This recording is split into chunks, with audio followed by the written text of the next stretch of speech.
ছোট ছোট বাচ্চারা এরা তো আসলে নিষ্পাপ ছিল।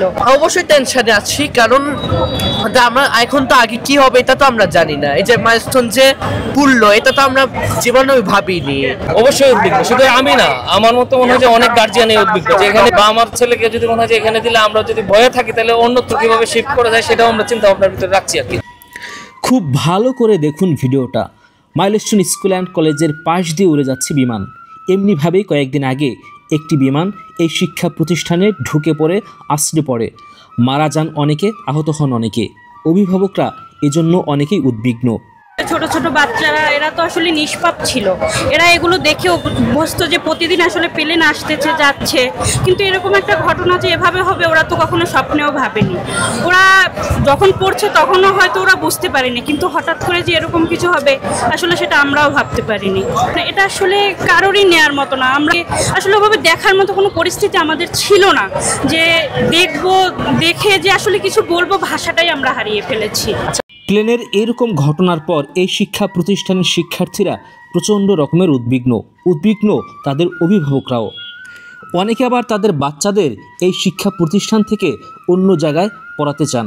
খুবই দুঃখজনক ঘটনা। আমরা শোনার পর থেকেই তো আমার ছেলে ক্লাস 8-এ পড়ে, যদিও অন্য ক্যাম্পাসে, বাট এখানে আমাদের আসা যাওয়া আছে। ক্লাস 8-এ পড়ি, অবশ্যই টেনশনে আছি, কারণ আমরা এখন তো আগে কি হবে এটা তো আমরা জানি না। এই যে মাইলস্টোন যে পুরলো এটা তো আমরা জীবনে ভাবিনি না। এখন মানে দোয়া করা ছাড়া তার কিছু নাই। যারা মেডিকেল সেন্টারে আছে আমরা তারা যেন মানে সুষ্ঠুভাবে মনে হয় যে সেবা পায়, সুষ্ঠু চিকিৎসা পায়, সেটাই আমাদের মানে এখন দাবি আর কি। আপনার সন্তানকে নিয়ে উদ্বিগ্ন কিনা এই ঘটনার পরে? উদ্বিগ্ন, কারণ ক্লাস 9-এ তো সে এই ক্যাম্পাসে আসবে।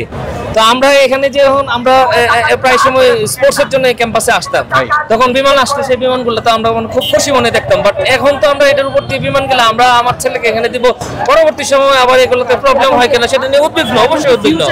শুধু আমি না, আমার মতো মনে হয় যে অনেক গার্জিয়ান এই উদ্বিগ্ন যে এখানে দিব, আবার ভবিষ্যতে যদি কোনো ধরনের সমস্যা। আর এই বিষয়ে তো কেউই কোনো ধরনের কথা বলছে না আপনার। যাই হোক, এখন সম্মুখ যেহেতু মনে হয় যে এখন সবাই মানে যারা আছে, বার্ন আছে, হসপিটাল আছে, ওইগুলো আগে মানে সমস্যার সমাধান হোক, পরবর্তীতে আমরা চেষ্টা করবো যে সেগুলো মনে হয় কিভাবে সমাধান করা যায়, বা আমার ছেলেকে যদি মনে হয় যে এখানে দিলে আমরা যদি ভয়ে থাকি তাহলে অন্যত্র কিভাবে শিফট করা যায় সেটাও আমরা চিন্তা ভাবনার ভিতরে রাখছি আর কি। ঠিক আছে। মাইলস্টোনের বিমানের এই ঘটনার পর শিক্ষার্থী থেকে অভিভাবক সবাই উদ্বিগ্ন। অভিভাবকদের অনেকে মনে করছেন বিমানের প্রশিক্ষণ আসলে ঢাকার মধ্যেই হওয়া উচিত না, দরকার হলে ঢাকার বাইরে নিয়ে যাওয়া উচিত। আমি মনে করি এর আশেপাশে, এরকম স্কুলের আশেপাশে এটা না রাখাটাই বেটার। যুদ্ধ বিমান কোনো অবস্থাতেই মনে হয় যে এই ধরনের আরবান এরিয়াতে পরবর্তী সময় যেটা ঘটেছে তো হয়ে গেছে, আপনার এটা তো ফেরত আসবে না, কিন্তু পরবর্তী সময়ে এই ধরনের ঘটনা যেন পুনরাবৃত্তি যেন না হয়, যুদ্ধ বিমান অবশ্যই আরবান এরিয়াতে এই ধরনের প্রশিক্ষণ বন্ধ করতে হবে। এখানে স্টেশনটা এখানে যেটা আছে বিমানবন্দর, আন্তর্জাতিক বিমানবন্দর যেটা আছে, এগুলো একটু দূরে সরানো, বা আমরা স্কুলগুলো না হয় একটু দূরে সরে, বা প্রশিক্ষণ বিমান যেগুলো আছে এগুলো আমরা এখানে ট্রাই না করি, আমরা অন্য জায়গাতে করি, তাহলে হয়তো ভালো হবে। মাইলস্টোনের এই ঘটনার পর শিক্ষার্থী থেকে অভিভাবক সবাই প্রচণ্ড রকমের ক্ষুব্ধ। তারা বেশ কয়েক দফা দাবি দিয়েছে। তাদের প্রত্যাশা সরকারের পক্ষ থেকে সেই দাবিগুলো মেনে নিয়ে অবিলম্বে তা বাস্তবে কার্যকর করা হবে। এখন আমাদের একটা টিম যাবে, কথা বলবে। আমাদের একজন অভিভাবক দরকার পাইছি। আমাদের টিমে একজন টিচার আছে, একজন এক্স অ্যালুমনাই মানে অনেক সিনিয়র, তার এইচএসসি ব্যাচ 2011 মানে 2011 তার এইচএসসি ব্যাচ। আমি আছি আরো প্রেজেন্ট স্টুডেন্ট সহ।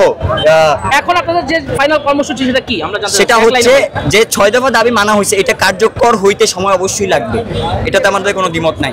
কিন্তু 6 দফার সাথে আমরা আরো কিছু জবাবদিহিতা চাচ্ছি। সেটা হচ্ছে কালকে সকাল থেকে রাত পর্যন্ত এখানে অনেকের অনেক রকম কথা আছে, আমি কয়েকটা পয়েন্ট ধরবো। ছোট করে যদি বলি, আর্মিনা কালকে সকালবেলা, দিনের বেলা, আপনারা সবাই এই ভিডিওটা, ভাইরাল ভিডিও দেখছেন যে স্টুডেন্ট টিচারদের এবং স্টুডেন্টদের উপর গায়ে হাত তুলছে। এটার জবাবদিহিতা এক, আমাদের সাংবাদিকদের। হ্যাঁ, এক। দুই হচ্ছে গিয়ে কালকে রাতে অনেকে প্রশ্ন করতেছে যে ভাই রাতে 11টার পরে মিডিয়া ছিল না, আর্মি ছিল, অ্যাম্বুলেন্স গেছে, আমরা দেখছি, মানে এখানে লোকাল যারা, আমি ছিলাম, আমার 2টা অ্যাম্বুলেন্স ছিল, তারা জিজ্ঞেস করতে এইখানে হয়েছে কি, আমি এটার জবাব চাই। এখানে আমি কিছু দেখতে পারতেছি, আমি কিছু দেখছি, কিন্তু এইটার জবাব দিই তারা করবে যে তারা কি করছে, সেইগুলো কোথায়।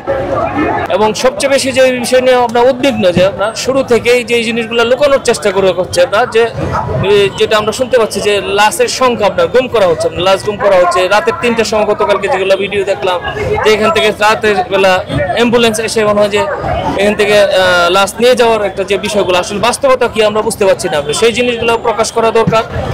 সময়ের সাথে সাথে এই ঘটনা হয়তো অনেকেই ভুলে যাবে, নতুন কোনো দুর্ঘটনা নিয়ে আবার হয়তো হইচই হবে, কিন্তু যে সকল মানুষ আজ স্বজন হারিয়েছে, নিজের সন্তান হারিয়েছে, তারা হয়তো সারা জীবন এই শোক বয়ে বেড়াবে।